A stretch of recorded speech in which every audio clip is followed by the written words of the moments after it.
Welcome back to the Infinitecast.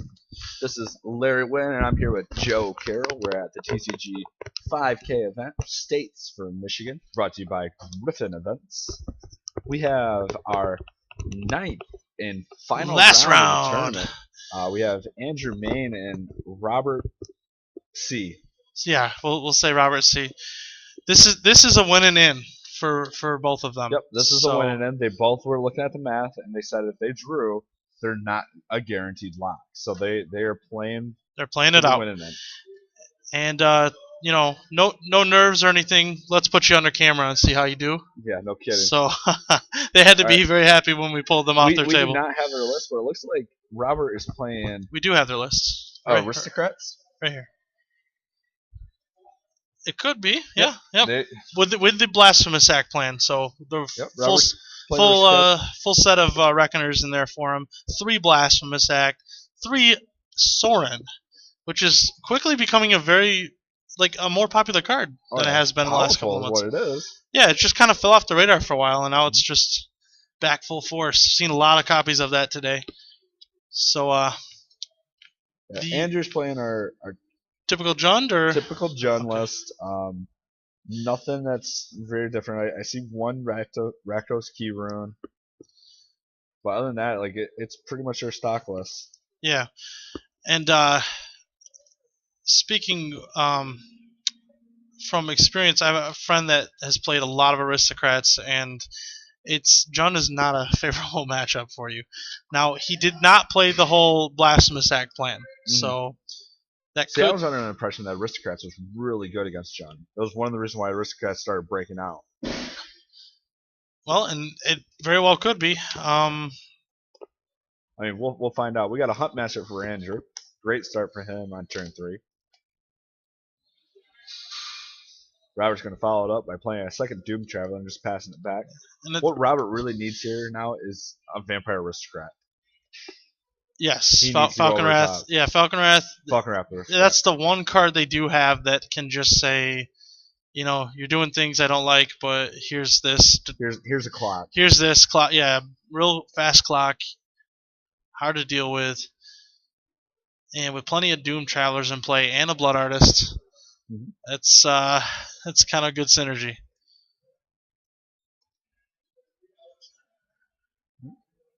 Andrew's tapping all 4. Maybe he's got Olivia, or nope, another Hunt Master. He's got a 3rd Hunt Master in hand too. I think that's the plan here. Just play as many Hunt Masters as you can, and quite brutal. Gotta get a little cushion on the life because of the Blood Artist. That can. Andrew also has an Olivia, so he just has all 4 drop dot hand. He did have Farseek, so he got there on turn 3. All right, 4th land for Robert. Blasphemous Act. Not bad, not bad. Is that enough? Is that enough? He's gonna do 7 damage, and he's gonna get 2 spirit tokens afterwards. Okay. Doesn't seem like a bad play at all. Not for 2 mana, especially. That's just like value. Yep. And then there's the spirit tokens. Lovely art done by Nolan Nasser. Oh, if you followed that up with another Blood Artist. That would have been pretty good. Looks like he's got double Tragic Slip in hand and another Blasphemous Act. Okay. Yep. So here comes Olivia. You're going to be able to take down these tokens, no problem. Only problem is as soon as he shoots one, Tragic Slip's coming in. Yep. So in comes both. Andrew's got to be reading something here. He's got to be reading the Tragic Slip. Yeah. But he's also at 14.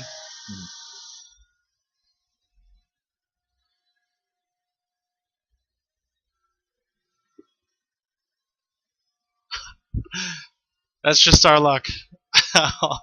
Well, hopefully we can still be heard over that behemoth of a machine that's big old making high-low noise in the background there. Yeah.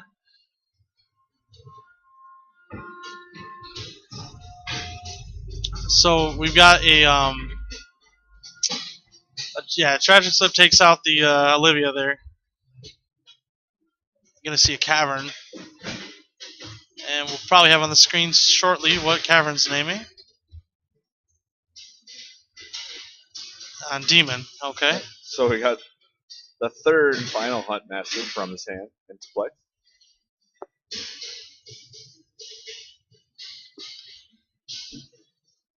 All right, let's hope that doesn't happen again. So I can hear myself think again.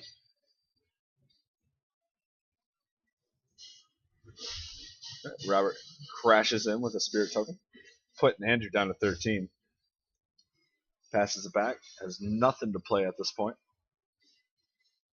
Yeah, that causes the Hunt Master to flip over, shoots the token, hits Robert for 2. Pretty good position for Andrew at this point. I feel like the Blasphemous Act might have been a little premature. If he had I don't know. He had double Hunt Master on the board. Yeah, but I mean, he was also at 20, and I mean. All right, here comes Sire of Insanity coming into play. It's going to make him discard their hands. Yep. And Robert's easily going to try to flip the Sire. Yeah, it looks like he's going to flood a little bit here. And what's the total? Is it 9? I think it's 9. 9? Yep.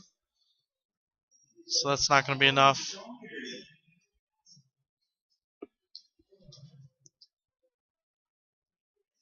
Yeah, this turn he can cast it, right? There's 2 creatures in play. But he probably wanted to invite him, playing another creature first before he does it. So I think this is going to prompt a concession from Robert after a Bonfire plus the Hunt Master attacks. Robert's at 6 life right now. He's going to blast in his act. He's got enough to wipe the board. Yep. Could have done it last turn. I do like waiting one more turn there, just in case. No, he couldn't have done it last turn. He could have if he shocked the land. Oh, to shock himself? Yeah. Yeah, but if you're not going to die that turn, I do like that because, if he plays like another creature, like an Olivia or something, you can get her too. And we're going to see a Farseek here. He does have Falcon Wrath in his hand, so he wants to draw any creature right now, so he can play it before the Falcon Wrath and then play the Falcon Wrath. And Andrew's thinking the same thing. He's just like, I just got to get a threat out on the board. Right. Yeah, luckily for Robert, Andrew does not have Kessig Wolf run in play. So, not going to be fireballing.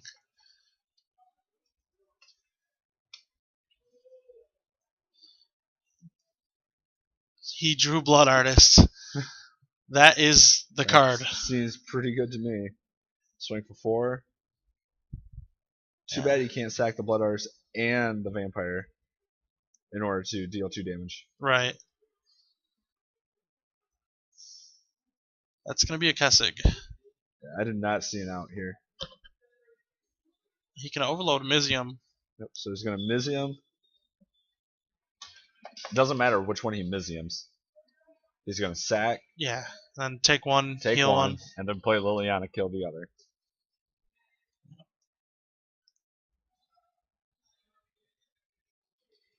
And back to square one. And we were both in top deck mode. Both at very dangerous life totals. Very interesting matchup. And this is where you're just like anything but a land. Yep, Falcon seems pretty good at this point. Yeah, you gotta go for the face there. Yeah, just attack Andrew. Making him discard here doesn't do anything. Yeah. So if he draws a human, he wins. A human or... Well, that's about it. A Blood Artist will do it too. Which is a human, isn't it? Is it? I'm pretty sure. Oh, there. Oh, that. Okay. Might as well. Double Falcon Rush. Might as well rip the other one. Enough. Wow. So Robert takes down game 1 with Aristocrats, and that's the exact play is that Robert needs to do in order to win this matchup is playing the Falcon Rush Aristocrats. And just like I said before, with the list that doesn't have the Blasphemous Act, they can't do what he just did. I mean, that's you. Oh, you clogged the board up and you gain ton of life, and I'm just gonna kill all of it and then rip Falcon Wrath Aristocrat off the top of my deck for the next 2 turns. And I mean, how do you deal with that? Now for the Jund matchup, the sideboard is 3 Pillar of Flame, 2 Nighthawks, 2 Lilianas, one Gaze of the Granite, one Barter and Blood, one Rothar, one Deadbridge Chant, one Rakdos Return, one Ground Seal, one Vrask, and one Thundermaw Hellkite. I feel like I'm playing a control deck Yeah, right now. I don't think he knew what he wanted to do. So toolbox it up. The cards I definitely know that he'll be bringing in here is Thundermaw Hellkite, possibly a couple of the Pillar of Flames, just to get rid of some pesky creatures that he doesn't want out there. But other than that, there's not much cards. Maybe Gaze of the Granite to wipe out a fleet of tokens. But other than that, I'm not quite sure. What about Aristocrats Act 2? Yeah. Well, he's definitely going to bring an Obsidian. That is a troublesome card for the John matchup. He does have a fourth Blasphemous Act, which you might be thinking about bringing in. Possibly not. Mark of Mutiny is a card that he has on his sideboard that could be interesting. Oblivion Ring definitely seems good against the Planeswalkers and whatnot, but he didn't see anything other than Liliana that game.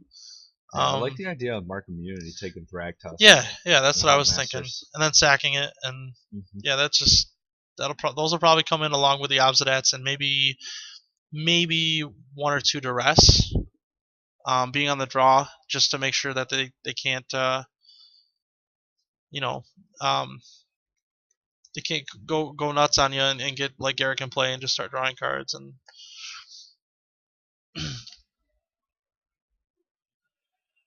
So yeah, other than that, not a whole lot. He's got some stuff for the anti-aggro. Okay, yep. That is. He is bringing in Duress as well. That is different than I thought. So he is bringing in Sin Collector. No Mark of Mutiny. Interesting. I think Mark of Mutiny is probably more for the rights deck. Yeah. Yeah, definitely a good anti-rights card. He along with some other people today I've seen has Blood Baron on his sideboard. So that's for the aggro matchup. Yeah, it's gaining popularity. It's pretty decent card. Sin Collector has also been a very good card. I know I've enjoyed playing that card on my sideboard. So.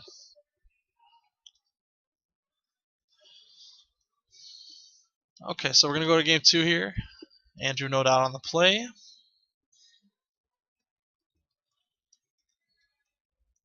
Again, I think Blasphemous Act is definitely a key card here. Oh, absolutely.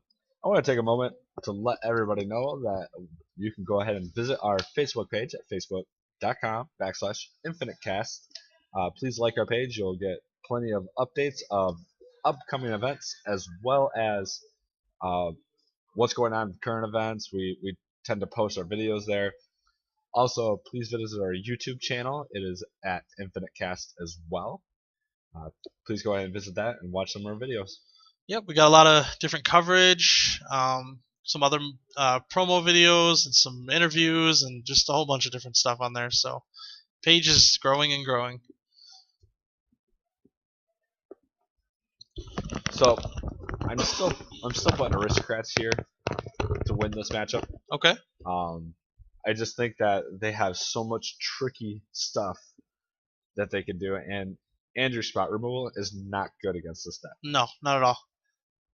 His best card is probably Bonfire. It's kind of like playing against a token deck where your spot removal is just like, that's not good. Putrefy a 1/1 flyer or or hit your Falcon Wrath and then you just make it indestructible, so it doesn't matter. So yeah, I do feel like the Aristocrats with this build is better against the Jund deck than the other build, where they don't play all the Blasphemous Acts and the Boros Reckoners.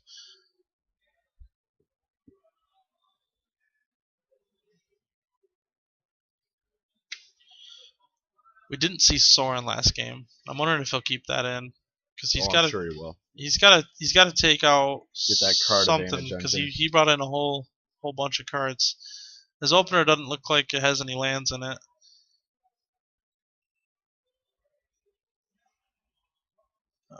Right. Or they were hiding. Like they are both yeah. Andrew leads out with a Woodland Cemetery. Robert with Isolated Chapel. So neither of them with the shock land in hand. Nope. Gonna play no the slow game. Yep. We're playing Guildgates. Yep. And he rips the Blood Crypt. Just gonna start off with very fortunate. Because doing nothing I turn think Robert 2. has a second Blood Artist in hand, which can be very brutal once he starts putting tokens out there. Oh yeah, especially with Blasphemous Act. Yep. So we got turn 3 Farseek, not nearly as good as the turn 2 Farseek. Mm-hmm.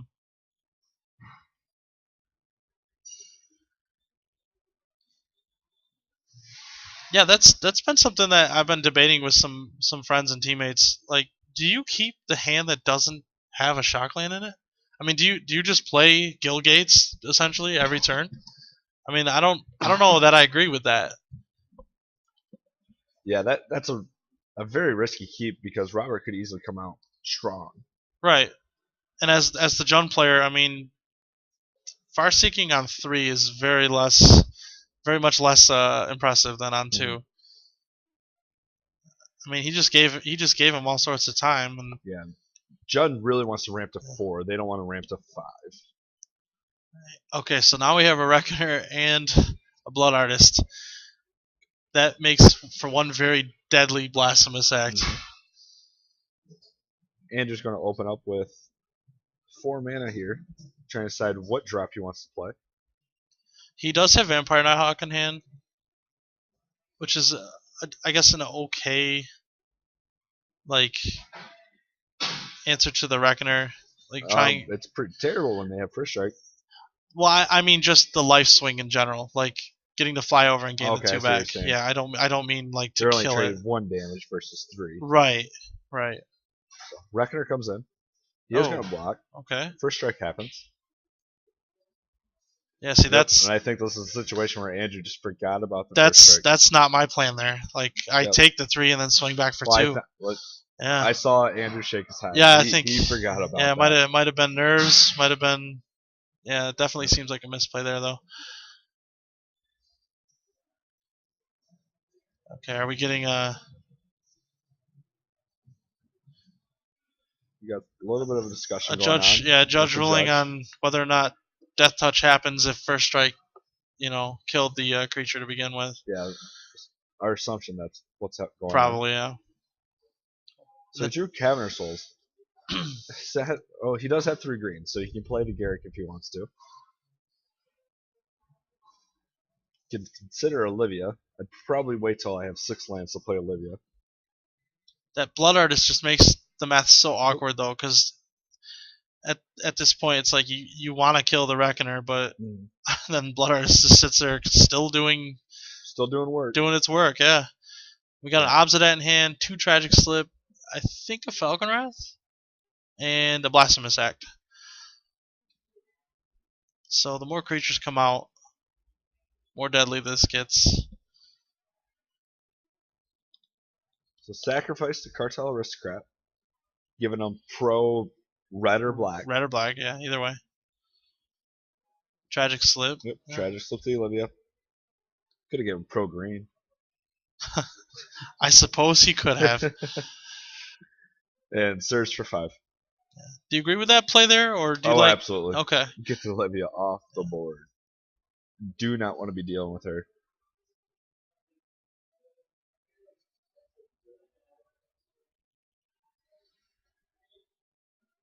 Okay, Key Rune. Another card that's been gaining popularity in the Jund builds. Yep, absolutely.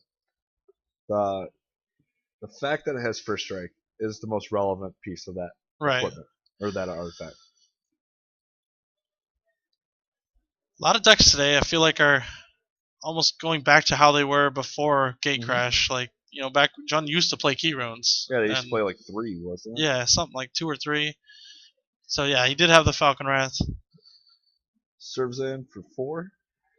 And I think you're right, Larry. This is looking to tilt in Robert's favor each turn. Oh, absolutely. I mean, even a Bonfire isn't the greatest. I mean, you're going to take all that damage back, plus Falcon Wrath doesn't die. Yeah, Falcon Wrath doesn't die. You take it back for the Boros Reckoner. And then you, yeah. Yeah, the removal spells are just really bad against Aristocrats.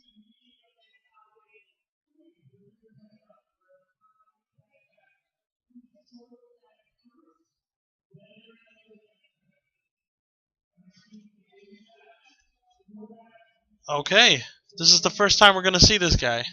I don't remember. Ruiks are. Yeah, Rurik. Yeah, like he's a creature that can just hose some decks. Right now, he's really big. He doesn't do well blocking the Reckoner. He can't block the other guy, the Falcon Wrath. So it is a bit awkward. Doesn't he have reach? He has reach. Oh, does he? Yeah.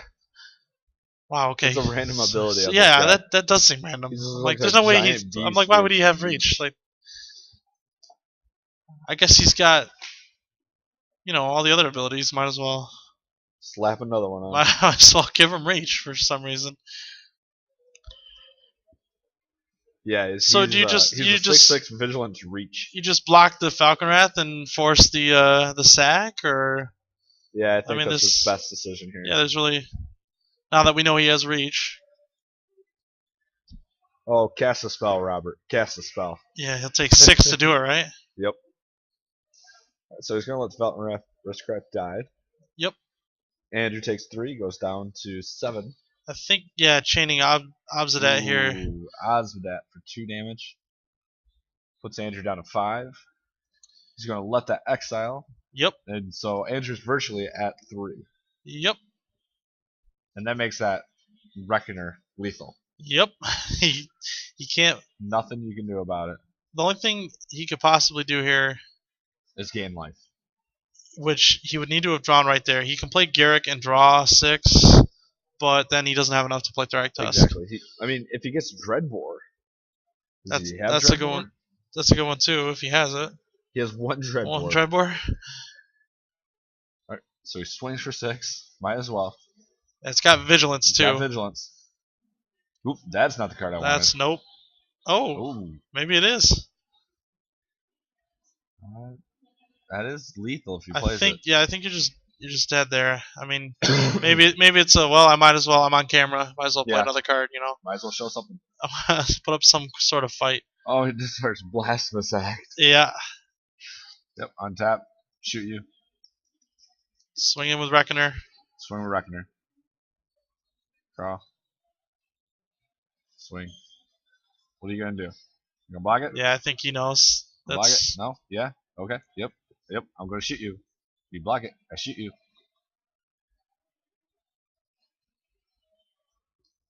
Having some sort of conversation here.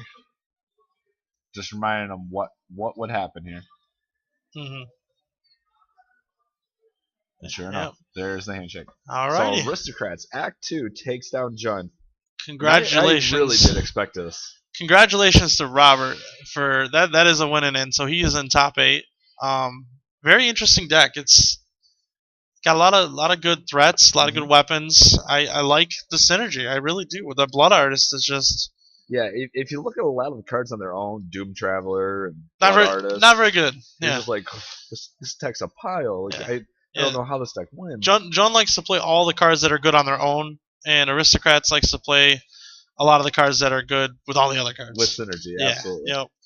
So synergy is going to take it down here in just 2 games. So with that, we will have your top 8 coverage in just a little while. We'll see you then.